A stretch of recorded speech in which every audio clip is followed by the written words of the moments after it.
Hi, I'm James Dunn. Welcome to the Inside Network.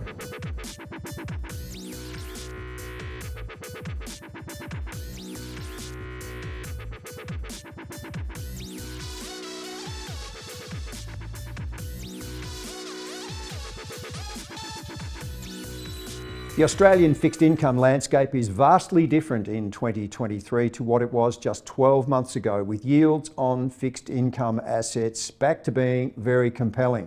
Joining me on INDepth is Anthony Kirkham, Head of Australian Investment Management at Western Asset, one of the market's foremost bond experts, having had more than 30 years investing in fixed income assets. Welcome, Anthony.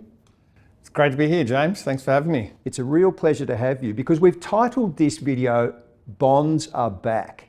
And I'd love to unpack what are they back from? Why did they need to come back? 2022 obviously wasn't a great year for bonds and for people that relied on the traditional 60-40 portfolio allocation. Yeah, look, 22 was an incredibly painful year for anyone investing in bonds. It's certainly an interesting year when you compare it to 94, because 94 used to be the one that we would always talk about. But of course, it was significantly worse, so the worst on record. And it's not surprising. I guess we all thought it would come at some point, based on the fact that you had central banks, taking bond yields down to ridiculously low levels, and in some countries even negative, which my brain still can't really compute. But therefore, it's not surprising we had a year like that, because you had all those programs pushing yields down to incredibly low levels. At the same time, you had, clearly very easy monetary policy, but also incredibly easy fiscal policy. So a lot of money being thrown. And then guess what? Inflation, which is what we've been looking for years, suddenly reared its head, and therefore all those programs disappeared, and bonds obviously could return to fair value. So it was an incredibly painful year, but at some point, I guess it had to happen. And all of those aspects that hit the bond market, the return of inflation, the rise of interest rates as central banks and governments reacted to that, the energy supply shocks, COVID, the supply chain disruptions that we're all experts on now. Of course. And then the return of land war to Europe, which was of course feeding into that energy situation. A complete turnaround, and that's why I said at the top, vastly different scenario, not just for the bond market, for the world. So yes. What's been the reaction in the bond markets that now makes them more compelling assets? Yeah, look, the fact that it does have a yield, as you noted, is really key. It's been the asset class that people always involved with. That's why it was, as you say, back. They should never have gone.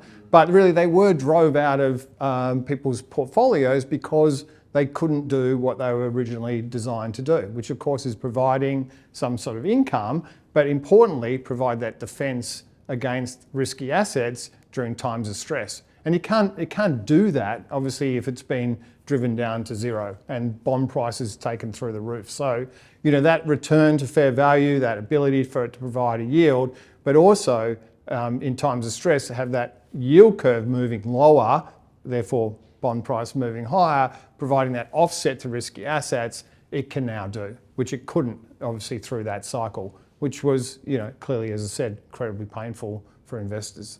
That 60-40 strategy, 60% in stocks, 40% in bonds, relies on a negative correlation. But yeah. Is this one of those situations again where we started to believe that something was locked in stone, that negative correlation was never going to alter?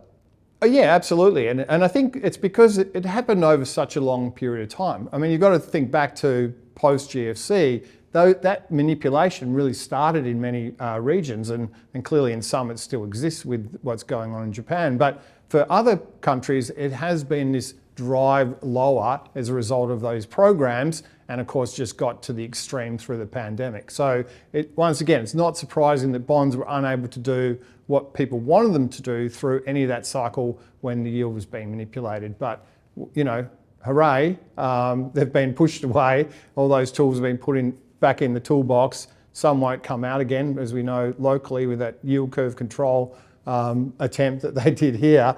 So yeah, it's a changed game. And I think that's the important message for investors, is that, bonds and the reason why we talk about it, bonds are back, is that for many they did disappear off their portfolio, and it's important that people realise that they can do their job now, and that yield on offer is actually rewarding for investors as a form of insurance, and obviously there for that rainy day scenario as well.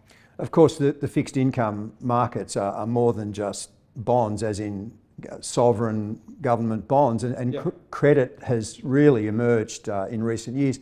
It's almost a case, Anthony, of if credit didn't exist, it would have had to be invented, because it filled in for sovereign duration. Absolutely. And as I said, not surprising when you had many regions and a large percentage of outstanding government bond yields were in negative territory. So who would want to own that? So therefore people were forced to take risk and move into credit. And I think, that's sort of the problem with what, I guess central banks did, is that they forced investors to make alternative decisions to chase some sort of return. And therefore I think, there still will be ramifications from that in years to come, because a lot of money went into areas that it probably shouldn't have gone to, and for investors that really shouldn't have been taking that type of risk as well. So I think there will be some pain still to come through, but the good thing is at least you've got this asset class that can actually do its job again.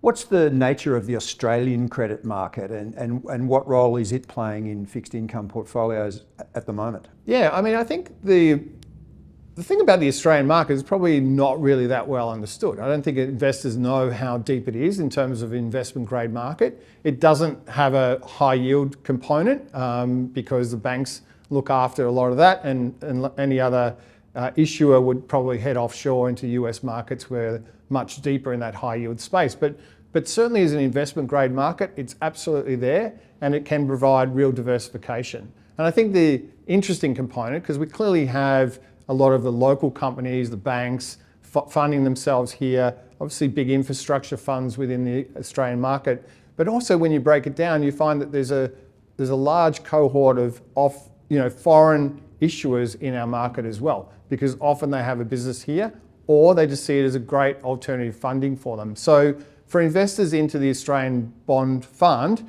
they can actually get good exposure to a broad amount of industries that are really quite compelling for investors. And the good thing for Western Asset, of course, is that we are a large global shop. We have analysts across the globe. And so as an investor, as a portfolio manager, I can use that information to make informed decisions, because those analysts are typically on the ground where those issuers come from. They've known them for a very long period of time. They've known management. They've known their competitors, know where that business is going. And so they can really give us great insight as to what is a good investment within that space. So there's a lot to offer within the Australian bond market, not just government, not just semi, but also obviously that corporate, and also another sector worth highlighting is that supranational sovereign agency sector, which makes up a reasonable part of the market and does also provide another high grade alternative to investors. And as you say, those agencies and the participants like the German state banks that no one's ever heard of in this country,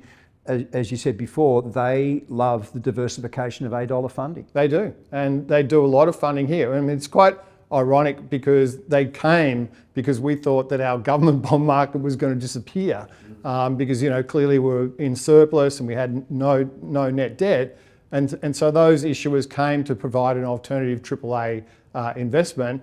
Of course, roll forward 15 years and suddenly our bond market is full of government issuance, and clearly needed to really lean into that. But it does just provide extra diversity for our investors, which I think is always a good thing. And on that note, tell us about the Western Asset Australian Bond Fund, how you've structured it, what's your universe, and the proposition on which you sell that to investors. What role does it play in portfolios?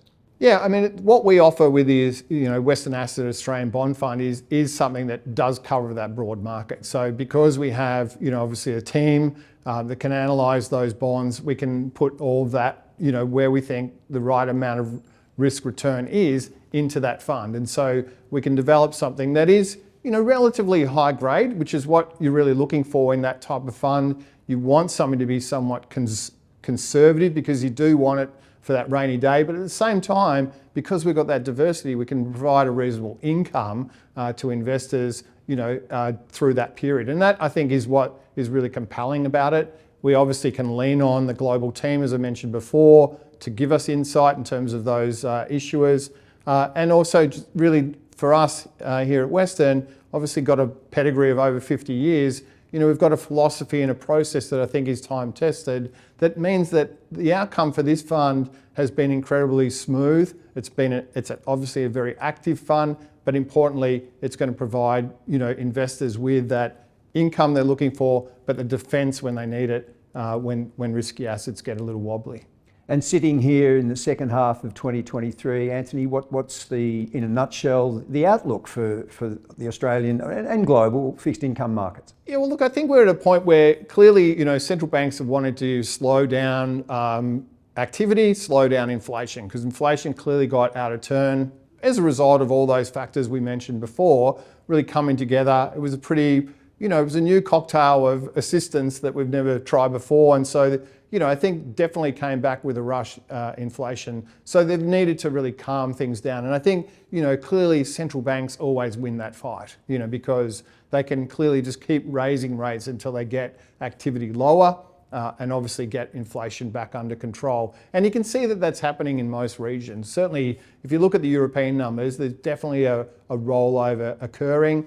Growth numbers certainly starting to slow, and probably just across the ditch. We've seen it very clearly in New Zealand because the central bank there tightened monetary policy very aggressively, taking it up to 5.5% and really bringing that economy to a standstill in order to try and get that inflation pressure down. So there's no doubt globally we're going to see a slower economy, and I think it's really important to call out China at this point in time in that their growth levels are really coming down from what we had, and let's not forget they were the growth engine for the globe for a long period of time. So that will have an ultimate effect to growth levels. I think the biggest surprise sitting here right now is probably what's happening in the US, in that we can see that some of the data has definitely rolled over and is slowing, but a bit surprised by some of that activity data where it appears to be just lifting a little. But clearly, if the Fed hasn't done enough, they can do a little more. And as we know in the past, unfortunately, the way their monetary policy system works, because most people are sort of somewhat shielded by their 30-year mortgage,